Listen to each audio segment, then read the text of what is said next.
Friends அனைவருக்கும் வணக்கம். இந்த வீடியோவில் நம்ம என்ன பார்க்க போகிறோம் அப்படின்னா, அதே தான் வழக்கம் போல் என்ன பார்க்குறோமோ அதே தான் இதுலேயும் பார்க்க போகிறோம். குரூப் 4 எக்ஸாம் எல்லோரும் அப்ளை பண்ணியிருப்பீங்க.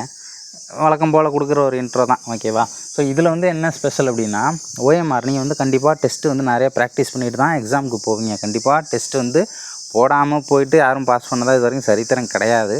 இனிமேல் யாராச்சும் சரித்திரம் உண்டாக்குனா மட்டும்தான் உண்டு, ஓகேவா? அப்படி ஒரு ஆள் இன்னும் பிறந்திருக்காங்களா என்னென்னு எனக்கு தெரியலப்பா, நானும் பார்த்தது கிடையாது. கண்டிப்பாக நம்ம டெஸ்ட் வந்து ப்ராக்டிஸ் பண்ணிட்டு தான் போவோம், ஓகேவா? அந்த டெஸ்ட்டு ப்ராக்டிஸ் வந்து சாதாரணம் கிடையாது. சும்மா வந்து இப்போ எக்ஸாம் ஹால்னால் நமக்குன்னு ஒரு ஹால் இன்விஜிலேட்டர் இருப்பாங்க, டிஎன்பிஎஸ்சி ஸ்டாஃப் வந்து நம்மளை விசிட் பண்ணிட்டு போவாங்க, ஓகேவா? நம்ம வந்து சைலன்ஸாக அப்படியே உட்காந்து ரொம்ப சைலண்ட்டாக வந்து ஹாலில் வந்து எக்ஸாம் எழுதுவோம். அந்த மாதிரி நம்ம டெஸ்ட்டு ப்ராக்டிஸ்லாம் பண்ண முடியாது. நம்ம டெஸ்ட்டு ப்ராக்டிஸ் பண்ணுறது வந்து ஒன்று வீட்டில் பண்ணி பார்ப்போம், ஒன்று செல்ஃபாக பண்ணி பார்க்குறது. அங்கே சத்தம் இருக்கும், எல்லாமே இருக்கும், டிஸ்டர்பன்ஸு எல்லாமே இருக்கும், ஓகேவா? எக்ஸாம் ஹாலும் நம்ம பண்ணி பார்க்குறதும் ஒன்றும் கிடையாது. அதேமாதிரி நிறைய இன்ஸ்டியூட்லேயும் பார்த்திங்கன்னா ரொம்ப ப்ராப்பராலாம் நடத்த மாட்டாங்க. அது பாட்டில் கிளாஸ் ஒரு பக்கம் போயிட்டுருக்கும், அது பக்கம் ஒரு பக்கம் 4-5 பேர் கத்திக்கிட்டு இருப்பாங்க, ஒரு பக்கம் டெஸ்ட்டு நடந்துகிட்ருக்கு, எல்லாமே சேர்ந்து நடக்கும். ஆனால் எக்ஸாம் ஹாலில் டோட்டலாக வித்தியாசமாக இருக்கும். நம்ம எக்ஸாம் ஹாலில் இருக்கிற மைண்ட் செட்டு வேறு மாதிரி இருக்கும், டெஸ்ட்டு ப்ராக்டிஸ் பண்ணும்போது வேறு மாதிரி இருக்கும். டெஸ்ட்டு ப்ராக்டிஸ் பண்ணும்போது என்ன தெரியுமா நினைப்போம், நம்ம தான் யார், நம்மளாம் பெரிய ஆளாச்சு, நம்ம என்ன நினைப்போம் அப்படின்னா, டெஸ்ட்டு தானே அப்படின்னு நினைப்போம். ஆனால் எக்ஸாம் ஹாலில் ஐயோ எக்ஸாம் ரெண்டும் ஒன்று தான், ஆனாலும் அங்கே வந்து இது எக்ஸாம் அப்படின்ற ஒரு பேர் அதுக்கு கொடுத்துறோம். இது வந்து டெஸ்ட்டு தானே அப்படின்ற மாதிரி நம்ம ரொம்ப குறைச்சி மதிப்பிட்டுறோம்ல. ஸோ இதில் வந்து இந்த ஒரு லேசினஸ் அப்படின்றது வேண்டாம். ஏன்னா கஷ்டப்பட்டு படிச்சுட்டு தான் நம்ம டெஸ்ட் எழுத போகிறோம். ஏன் அந்த ஒரு குறையை மட்டும் வச்சுக்கிட்டு அப்படின்ற ஒரு இது தான். ஸோ இதை நீங்கள் ஃபாலோ பண்ணிங்க அப்படின்னா கண்டிப்பாக சொல்கிறேன், ஒரு 7லேருந்து 8 கொஸ்டின்ஸு மார்க்கு கிடையாது, 7லேருந்து 8 கொஸ்டின்ஸு நீங்கள் அதிகமாக போடுறதுக்கான வாய்ப்பு உண்டு, ஓகேவா? அதிகமாக எடுக்கலாம், தாராளமாக எடுக்கலாம், ஒன்றும் கிடையாது. இந்த மெத்தட் வந்து எனக்கு தெரியாது, அதே இந்த மெத்தடில் ஃபாலோ பண்ணி நீங்கள் வந்து எழுதுறீங்க அப்படின்னா நீங்கள் நானும் ஒரே ஈக்குவலாக படிச்சிருக்கோம், ஓகேவா? ஆனால் என்னை விட நீங்கள் ஒரு 6-7 மார்க் அதிகமாக தான் இருப்பீங்க, அதாவது கொஸ்டின்ஸ் அதிகமாக தான் இருப்பீங்க அப்படின்னா அதுக்கு இது ஸ்மார்ட் ஒர்க். ஸோ இது வந்து இன்னொன்று, இது வந்து ஏன் 2 பேரும் ஒன்றா தான் படிச்சிருக்கோம், அது எப்படி மார்க் வந்து அதிகமாகும் அப்படின்னா அந்த இடத்துல தான் அந்த ஸ்மார்ட் ஒர்க்கு அப்ளை பண்ணுறது, ஓகேவா? ஏன்னா ஒரு கொஷினை பார்க்கும்போது நம்ம என்னென்ன யோசிப்போம் அப்படின்னா, டக்குன்னு அமெரிக்கா, ஆஸ்திரேலியா, எங்கே உலகத்தையே சுற்றி வந்துடுவோம் இல்லையா? ஒன்றும் கிடையாது. சாதாரணமாக ஒரு சின்ன விஷயம், பக்கத்தில் வந்து ஃபோன் வச்சுருப்போம், கையில் தான் பாக்கெட்டில் தான் வச்சுருப்போம், டக்குன்னு மிஸ் ஆனோன்னா கடையில் வச்சுட்டோமா, அங்கே வச்சுட்டோமா, இங்கே வச்சுட்டோமான்னு எங்கெங்கே போயிடும் மைண்டு. அன்றைக்கி ஃபுல்லாக எங்கெங்கெல்லாம் நம்ம ட்ராவல் பண்ணுமோ மைண்டு ஒரு செகண்ட் கூட தேவைப்படாது, ஜஸ்ட்டு ஃப்ராக்ஷன் ஆஃப் செகண்ட், அந்த ஒரு செகண்டில் ஒரு பங்கு போதும், ஓகேவா? 100ல் 1 பங்கு அளவுக்கு நம்ம எங்கெங்கே போயிட்டு வந்துடும் இல்லையா? ஸோ அந்த மாதிரி தான் ஒரு கொஷினை பார்க்கும்போது நம்ம மைண்ட் செட்டு ஒரு மாதிரி இருக்கும். ஸோ அதை வந்து நம்ம எப்படி ஹேண்டில் பண்ணலாம் அப்படிங்கிறது ரொம்ப முக்கியமானது. ஹேண்டில் எப்படி பண்ணணுங்கிறது தெரிஞ்சிருக்கணும். இப்போ இது வந்து டெஸ்ட்டு கொஷின், ஓகேவா? டெஸ்ட்டு கொஷின் இப்போ எல்லாருமே ஆப்ஷனோட தான் வைக்கிறாங்க, கூட்டி போடுற பிரச்சனையும் இனிமேல் இல்லை, ஓகேவா? ஸோ இப்போ ஃபஸ்ட்டு கொஷின் ஒன்று இருக்குது, மொத்தம் 200 கேள்விகள். இதில் நான் ஜஸ்ட் உங்களுக்கு உதாரணத்துக்காக ஒரு 7 கேள்வியை மட்டும் ஓஎம்ஆர் மாதிரி இது பண்ணியிருக்கேன், ஓகேவா? இப்போ வந்து ஒன்றும் கிடையாது, நான் வந்து ஒரு ஜிஎஸில் ஒரு 7 கொஷின் எழுத போகிறேன். ஃபஸ்ட்டு ஒன்று என்னென்னா, முகலாய வம்சம் எந்த நகரத்தை தலைநகரமாக கொண்டு பாபரால் தொடங்கப்பட்டது அப்படின்ற கேள்வி, ஓகேவா? எனக்கு ஆன்சர் தெரியும், ஆக்ராவை மையமாக கொண்டு. ஆக்ராங்கிறது சி ஆப்ஷனில் இருக்குது, ஓகேவா?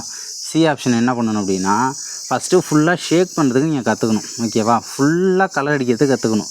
ஏன்னா நம்ம இங்கே என்ன பண்ணுறோமோ அதே விஷயந்தான் நமக்கு அங்கே வரும், ஓகேவா? இங்கே நம்ம வந்து அரைக்குறையாது இப்படி பண்ணிட்டு போனோம்னு வச்சுக்கோங்களேன், எக்ஸாம்லேயும் அந்த மாதிரி தான் வரும், ஓகேவா? ஏன்னா இதுக்குமே ப்ராக்டிஸ் முக்கியம். சாதாரண ஒரு புள்ளி தானே அப்படின்னு மட்டும் நினச்சிடாதீங்க, இதெல்லாம் தான் ஸ்மார்ட் ஒர்க். இதை தான் நான் பெருசாக சொல்கிறேன், ஓகேவா? இதுதான் ஒரு புள்ளி தானே, தேய்ச்சி விட்றது தானே அப்படின்றதெல்லாம் கிடையாது. அந்த ப்ராக்டிஸும் இங்கே முக்கியம். ஃபஸ்ட்டு ஃபுல்லாக நல்லா வேகமாக அப்போ தான் நம்ம பண்ண முடியும். அது ரொம்ப டைம் சேவிங்கோட ஒரு மெத்தடு, ஓகேவா? சரி, செகண்ட் கொஷின் பார்க்குறேன். இந்தியாவின் மிக நீளமான மலைத்தொடர் எது அப்படின்னு நமக்கு தெரியும், ஓகேவா? என்னடா அவன் ஈஸியான கேள்வியை மட்டும் சொல்லிட்டு இருக்கானேன்னு பார்க்காதீங்க, டக்குன்னு தான் ஞாபகம் வருது, ஓகேவா? ஸோ இப்போ இமயமலைத்தொடர், ஓகேவா? இப்போ இமயமலைத்தொடர் அப்படிங்கிறது எனக்கு ஆன்சர் தெரியலைன்னு வச்சுப்போம். நான் என்ன நினச்சிக்கிட்டு இருக்கேன், வேறு ஒரு நாட்டில் இருக்க ஆண்டிஸ் மலைத்தொடர், ஓகேவா? உலகத்திலே ரொம்ப நீளமான மலைத்தொடர் ஆண்டிஸ் மலைத்தொடர். ஸோ அது வந்து நான் நினச்சிட்டு இருக்கேன் இந்தியாவில் தான் இருக்குன்னு, எனக்கு தெரியலை அது, ஓகேவா? ஸோ அப்போ என்ன பண்ணணும் அப்படின்னா, நான் அதை அப்படியே விட்டு வச்சுருக்கேன், ஓகேவா? நான் டக்குன்னு அடுத்த கொஷினுக்கு போகணும், ஓகேவா? அடுத்த கொஷின் பார்க்கும்போது, நாலடியார் யாரால் இயற்றப்பட்டது? வேணாம், ரொம்ப ஈஸியான கேள்வியாக இருக்குது. ஸோ இதில் வந்து அன்பிலார் எல்லாம் டேஸ் அன்புடையர் என்பும் உரியர் பிறருக்குன்னு ஒரு குறள். அந்த டேஸுக்கு வந்து எனக்கு எப்படி ஃபில் பண்ணுறதுன்னு தெரியும். தமக்குரியர் அப்படின்றது வருது. ஏ ஆப்ஷனில் இருக்குது. நான் ஏ ஆப்ஷன் என்ன பண்ணுறேன், ஃபுல்லாக ஷேட் பண்ணி முடிச்சிடுறேன். ஓகேவா, ஃபுல்லாக ஷேட் பண்ணி முடிச்சிடுறேன். இதில் நான் என்ன சொல்ல வரேன் அப்படின்னா, ரொம்ப கிளியராக தெரிஞ்ச எக்ஸாம். அதே மாதிரி 4வது கேள்விக்கு ஆன்சர் தெரிஞ்சுதுன்னா என்ன பண்ணுங்கள், ஷேட் பண்ணிடுங்க. 5வது கேள்விக்கு எனக்கு அரைக்குறை ஆன்சர் தான் ஞாபகம் வருது, அப்படியே விட்டுட்டு அடுத்த கேள்விக்கு போவோம். 6வது கேள்விக்கும் அரைக்குறையாக தான் இருக்குது, சரி ஓகே விட்டுட்டு அடுத்த லெவலுக்கு போவோம். ஓகேவா. ஸோ இந்த மாதிரி நீங்கள் கம்ப்ளீட் பண்ணிட்டீங்க அப்படின்னா, ஃபஸ்ட்டு தமிழில் நீங்கள் அப்ளை பண்ணுங்கள். தமிழுக்கு 100 கேள்வியில் இதை அப்ளை பண்ணுங்கள். 100 வரைக்கும் நீங்கள் வந்ததுக்கப்புறம் எப்படியும் ஒரு 15 கேள்வி வரைக்கும் விட்டு வச்சுருப்பீங்க. அந்த 15 கேள்வியை அடுத்த ரவுண்டு வாங்க. அதில் அரைக்குறையாக தெரிஞ்சதை மட்டும் நீங்கள் அட்டன் பண்ணணும். ஓகேவா. திரும்ப நான் இதில் இன்னொரு ரவுண்டு வரேன். இது இப்போ ஜென்ரல் ஸ்டடீஸுக்கு இது 2வது ரவுண்டு வரேன்.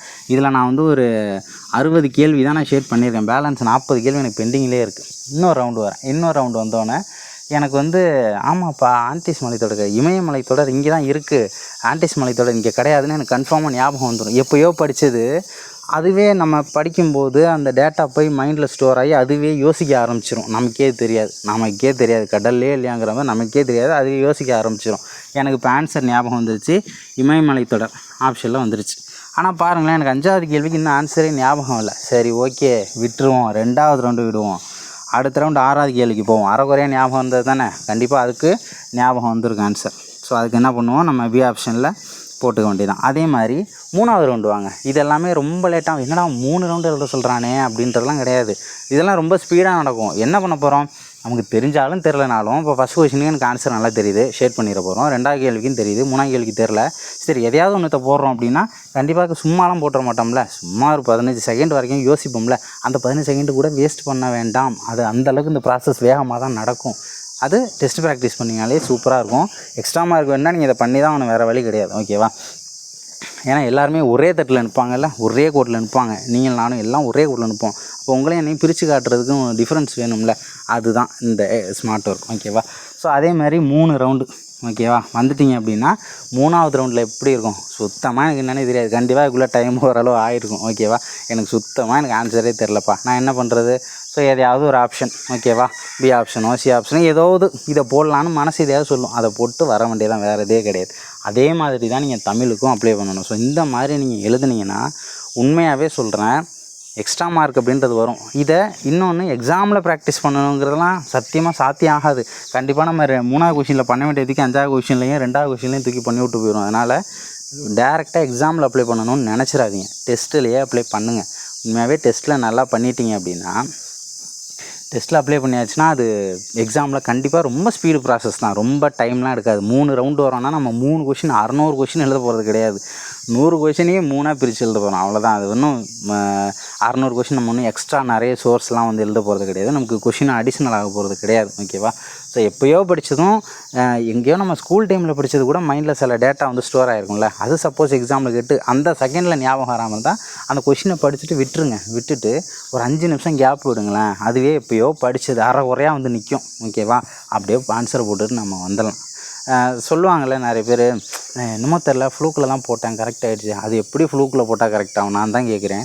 சும்மா அடிக்கிறது எப்படி கரெக்ட் ஆகும், எங்கேயோ அந்த விஷயத்தை நீங்கள் படிச்சிருப்பீங்க. அது ஸ்கூலில் படிச்சிருக்கலாம், இல்லை யாரோ பஸ்ஸில் பேசிகிட்டு வந்திருக்கலாம், இல்லை நீங்கள் படிச்சுட்டு இருக்கும்போது எங்கேயோ இருக்கிற 2 பேர் அந்த கொஷினை வந்து டிஸ்கஷன் பண்ணிகிட்டு இருந்திருக்கலாம். ஓகேவா. சும்மா யூடியூப்பில் நீங்கள் பார்த்துருக்கலாம், இல்லை ஷார்ட்ஸாக கூட நீங்கள் பார்த்துருக்கலாம். அந்த டேட்டா மைண்டில் ஸ்டோர் ஆனதுனால தான் அங்கே வெளிப்படுது. குத்து மதிப்பாலாம் வந்துடாது. குத்து மதிப்பாக வரும் 10 கேள்வியில் 1 கேள்வி 2 கேள்வி குத்து மதிப்பாகும், 8 கேள்வி கண்டிப்பாக வராது. ஆனால் நிறைய பேருக்கு ஃப்ளூக்கில் எனக்கு நிறைய வந்துருச்சுன்னு சொல்லுவாங்களே, அது ஃப்ளூக்கெல்லாம் கிடையாது. நீங்கள் படித்த விஷயம், நீங்கள் கேட்ட விஷயம், நீங்கள் பார்த்த விஷயம். ஓகேவா. ஸோ அதனால் அதுக்கான டைமை கொடுத்து நம்ம எடுக்க போகிறோம். அதாவது தூண்டியில் போட்டுட்டு மீன் மாட்டோன்னு உடனே இழுத்துடக்கூடாது. ஒரு 5 நிமிஷம் விடுவோம். ஓகேவா. அப்போ தான் நல்ல பெரிய மீனை மாட்டணும். ஓகேவா. ஸோ அந்த கேப்பை வந்து நம்ம கொடுத்துட்டோம் அப்படின்னா இது உண்மையாகவே ரொம்ப ஸ்மார்ட் ஒர்க்கு. அதுமாரி கண்டிப்பாக இ ஆப்ஷனெல்லாம் யாரும் போட்டு வராதிங்க. எனக்கு தெரிஞ்சு நிறைய பேர் இ ஆப்ஷன்லாம் போடுவாங்க எக்ஸாம் ஹாலில். ஓகேவா. ஏன்னா இப்போ கூட்டி நம்ம ஆன்சர் போடுற மெத்தடும் கிடையாது. எனக்கு பக்கத்தில் இருக்கிறவங்களுக்குலாம் 200 கேள்வி அப்படின்னு பார்க்கும்போது அவங்க 204 205ம்பாங்க. எங்கேயும் வந்துச்சு 5 கேள்விங்கிறது தெரியாது. ஏன்னா அந்தளவுக்கு பதட்டம், பயம். ஓகேவா. இப்போ அந்த ஆப்ஷனும் கிடையாது. இதுமாதிரி இ ஆப்ஷனெல்லாம் போட்டு மாட்டிக்கிட்டு நிற்காதீங்க. ஓகேவா. ஸோ இந்த மாதிரி தான் நீங்கள் வந்து மெயின்டைன் பண்ணணும். ஆனால் அது இன்றைக்கே நீங்கள் டெஸ்ட்டில் அப்ளை பண்ணினா மட்டும்தான் சாத்தியம், டைரெக்டாக எக்ஸாமில் அப்ளை பண்ண முடியாது. ஆனால் பண்ணினீங்க அப்படின்னா கண்டிப்பாக உங்கள் மார்க்கு 10 பேர் ஒரே மாதிரி இருக்காங்கன்னா நீங்கள் நம்பர் 1 இருப்பீங்க. அவங்க எப்படி சொல்கிறது, கேள்விகள் வயசு அவங்களுக்கு ஆன்சர் நிறைய தெரிஞ்சாலும் இந்த மெத்தட் உங்களை ஆட்டோமேட்டிக்காக ஃபஸ்ட்டில் கொண்டு வந்து நிறுத்துங்கிறது என்னோடய 1000% நம்பிக்கை எனக்கு. ஏன்னா அது எனக்குலாம் அப்ளிகபிள் ஆனதுனால தான் நான் அதுக்கு ஒரு தனி வீடியோவே கொடுக்குறேன். ஓகேவா? ஸோ அதனால் இந்த ஒரு மெத்தடை நீங்கள் தயவு செஞ்சு சொல்கிறேன், டெஸ்ட்டில் வந்து ப்ராக்டிஸ் பண்ணி பாருங்கள், ரொம்பவே ஹெல்ப்ஃபுல்லாக இருக்கும். அதுமாரி ஓஎம்ஆர் ஹேண்டில் பண்ணும்போது ஃபுல்லாக ஷேட் பண்ணி பழகுங்க. சும்மா அரைக்குறையாக தேய்ச்சி விட்டுது எப்படிலாம் வரக்கூடாது. இங்கே என்ன பண்ணுறீங்களோ அதே பழக்கம் தான் அங்கேயும் வரும். இன்வேலிடு. ஏன்னா மனுஷன் நிறுத்துறது கிடையாது இது. ஓகேவா? மிஷின் தூக்கி போட்டு போயிட்டே இருக்கும். கிடையாது, அவ்வளோதான், மார்க்கு கிடையாதுன்ட்டு போயிட்டே இருக்கும். அதனால் ரொம்ப கேர்ஃபுல்லாக வந்து ஹேண்டில் பண்ணுங்கள். ஓகேவா? ஸோ இதை தவிர்த்து நீங்கள் பெருசாக வந்து ஓஎம்ஆரில் ஒன்றும் பெரிய அளவெல்லாம் கிடையாது. இதை மட்டும் ப்ராக்டிஸ் பண்ணிங்க அப்படின்னாலே ரொம்பவே ஹெல்ப்ஃபுல்லாக இருக்கும். ஸோ அடுத்த வீடியோவில் வேறு ஒரு டிப்ஸோடு சந்திக்கலாம். தேங்க்யூ.